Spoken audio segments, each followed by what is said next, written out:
Mengapa begitu rindu mudik? Satu pertanyaan tiba-tiba saja datang menyapa nalar saat Ramadan memasuki akhir perjalanan. Sahabat Tafakur, realitas menunjukkan kepada kita semua, walaupun himbauan dan larangan mudik dari pihak pemerintah, namun tidak sedikit orang yang berusaha agar bisa pulang ke kampung halamannya. Kenyataan ini semakin menguatkan betapa manusia merindukan kampung halaman. Oleh sebab itu, pertanyaan tadi dapat kita jawab bahwa manusia rindu mudik karena ia menyadari asal usul dirinya. Tidak ada orang yang mudik ke kampung halaman orang lain.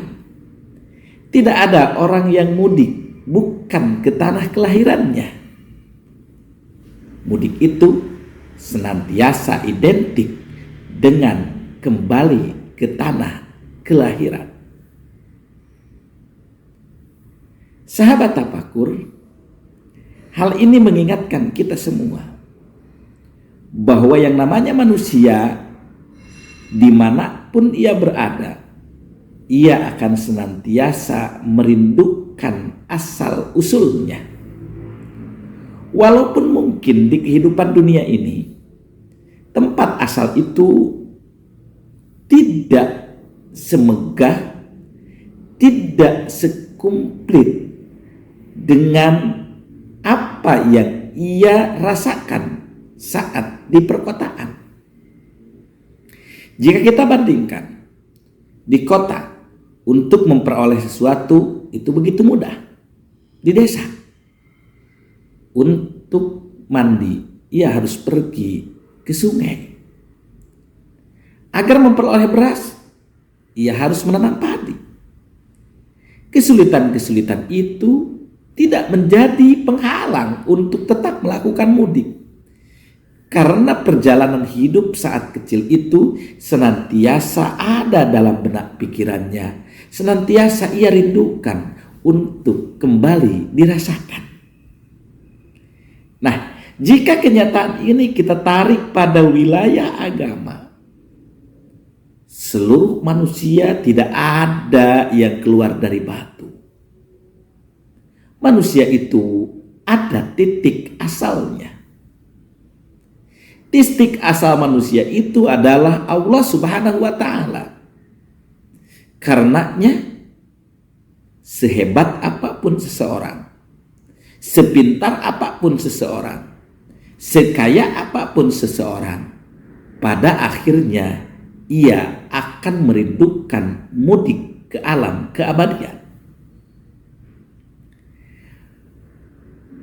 Jika kita mencoba mencermati orang-orang yang sudah melebihi umur tuanya, yang disebut dengan syekhon kabur atau lansia, bukankah kita sering mendengar pernyataan mereka? Kapan mereka akan dipanggil olehnya? Sekali lagi, ini membuktikan kepada kita semua, disadari ataupun tidak, kita rindu akan alam keabadian.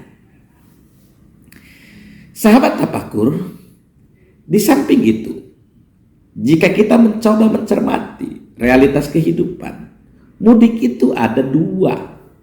Satu, ada mudik hanya segelintir orang, ada mudik berbarengan.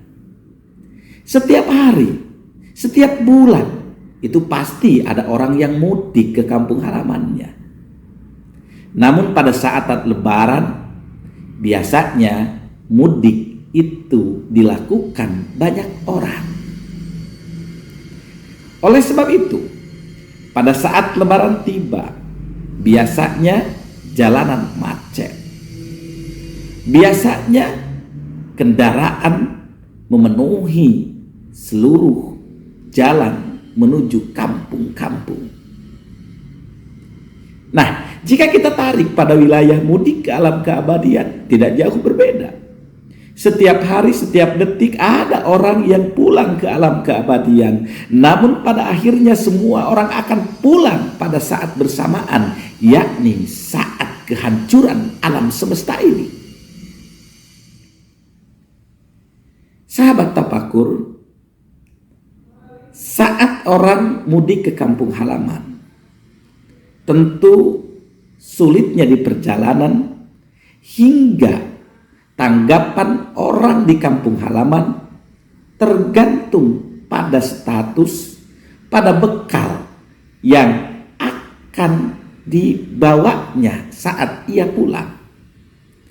Seandainya selama ia di kota tidak memiliki bekal banyak, ia hanya bekerja serabutan, kemungkinan ia pulang dengan kendaraan yang biasa, atau malah ia naik mobil yang butut,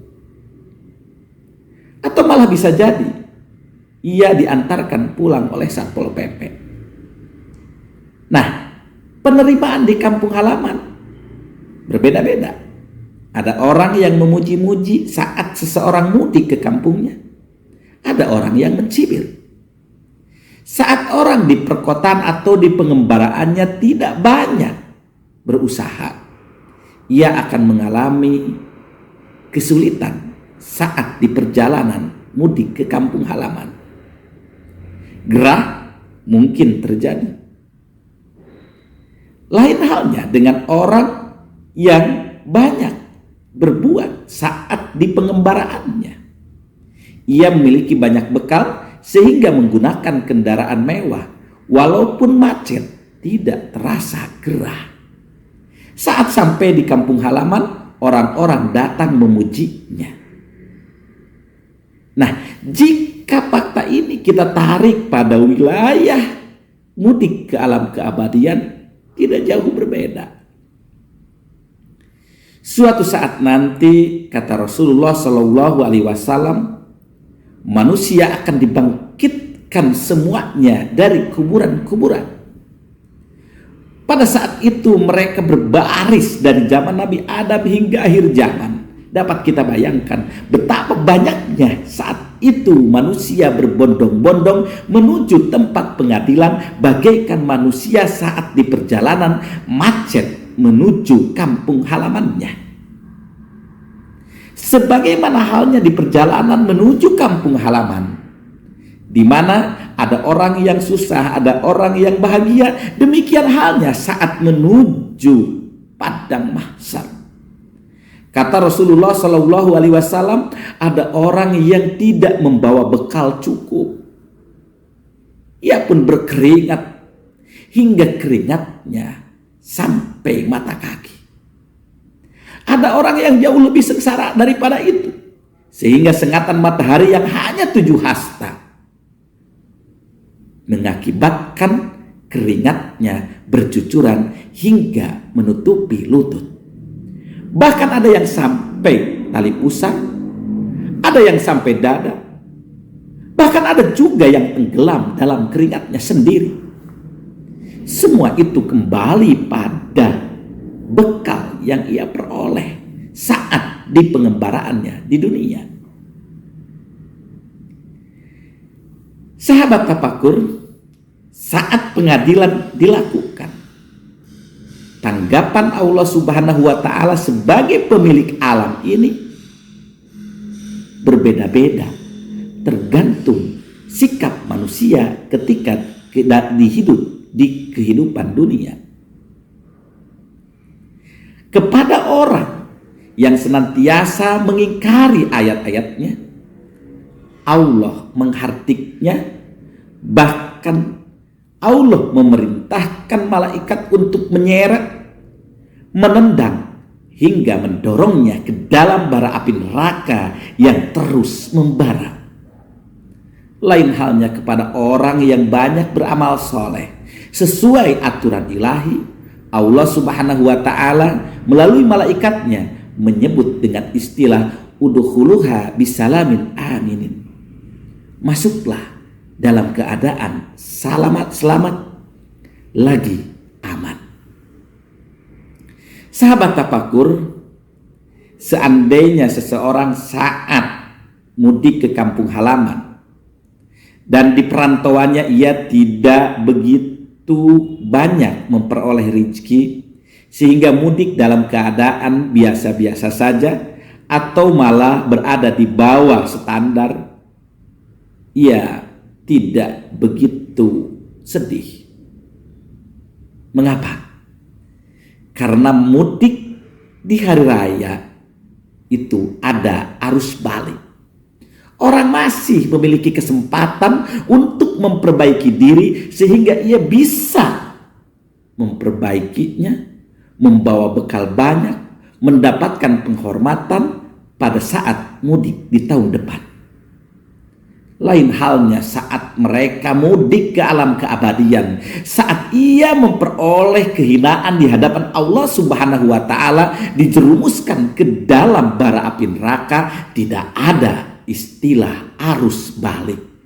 Yang ada adalah penyesalan abadi, di mana dalam ungkapan Al-Quran disebutkan, ya laitani kuntu turaba.